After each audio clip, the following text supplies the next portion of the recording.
Hey guys, welcome back to LoopHub. Today we'll talk about the grossest and most disgusting moments on Dr. Pimple Popper. Let's head into it. Number 1. Treating a man with intensely painful, scaly skin, and his improvement was dramatic. The second season of Dr. Pimple Popper, the TLC show starring dermatologist Sandra Lee, is well started, and so far, it has indulged in a range of jaw-dropping pops and fascinating skin disorders. The show focused on one man's terrible scaly skin condition and a stunning, tear-jerking turnaround after only a few weeks of treatment. Lewis, 70, said he was seeking Lee's help for an undetected skin disease in an interview segment. His feet and legs were covered in thick, scaly, almost eerie white skin patches. His face and arms were also covered in scaliness. "The pain in my feet is a 9 or 10, on a scale of 1 to 10, he said. "It makes it difficult for me to do simple tasks." Lewis, who served in the Navy and the Army National Guard, claimed his symptoms began shortly after he got home from Operation Desert Storm in Kuwait. "My skin started curling up on me once I got home," he said. "These heavy-duty gashes began to appear on my feet, and the state of my skin continued to deteriorate. I simply want to know what I received." Lee claimed Lewis had the most acute instance of scaly skin she'd ever seen during an initial examination.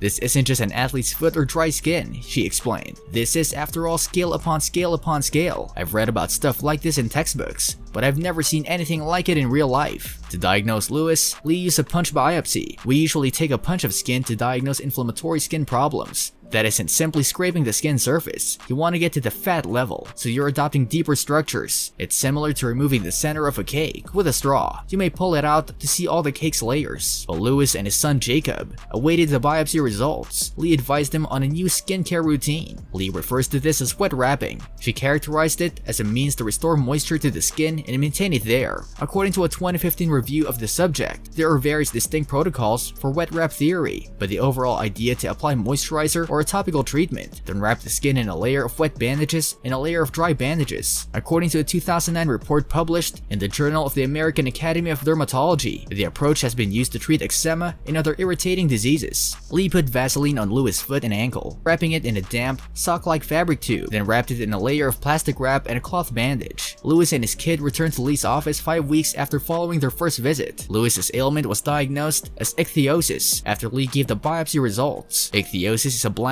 term for a set of more than 20 disorders that causes dry, scaly, and thick skin. Some varieties of the illness are inherited, while symptoms emerging at birth or during a baby's first year of life, whereas acquired ichthyosis emerges during maturity. Acquired ichthyosis is usually caused by another underlying disorder, such as an underactive thyroid, kidney disease, or Hodgkin's lymphoma, or it can be brought on by certain drugs. Dermatologists recommended moisturizing and exfoliating treatments and routines to address the dryness and scaliness of ichthyosis conditions. The sort of ichthyosis Lewis had was not revealed in the show, nor was it linked to any other medical concerns, but Lee did describe it as acquired because it began when he was an adult. Lee admitted to Lewis that pinpointing the root of his sickness was difficult, but that because it was acquired, he was unlikely to pass it on to his son. Lee evaluated Lewis's skin at the follow-up appointment for evidence of improvement after many weeks of wet wrapping regimen. His cheeks and arms were less flaky, she noticed. The biggest reveal of the program came when Lee removed Lewis's sock to see the flesh on his feet. Lewis's skin, which had been thick, white, and flaky, had become substantially smoother and pinker. Lee described it as amazing. Jacob told Lee, "I don't think I've seen his feet pink in over a decade. I'm no longer using my cane. I'm not in any discomfort." Through tears, Lewis murmured to Lee, "I've been strolling erratically. I'm even looking forward to getting back into dancing. I truly felt like I had given up, and he didn't really know what to do when I first met him." Lee stated at the end of the episode, "And I had a sneaking suspicion that if I gave him something really substantial to accomplish, it would help things get better, but it was entirely up to him." This brings us to the end of our video. I hope you enjoyed it. Hit like if you did, and don't forget to subscribe to our channel so that you don't miss any of our videos in the future. Also, watch the 2 videos that are on your screen because I'm sure you'll love them. With that, I'll see you in the next video.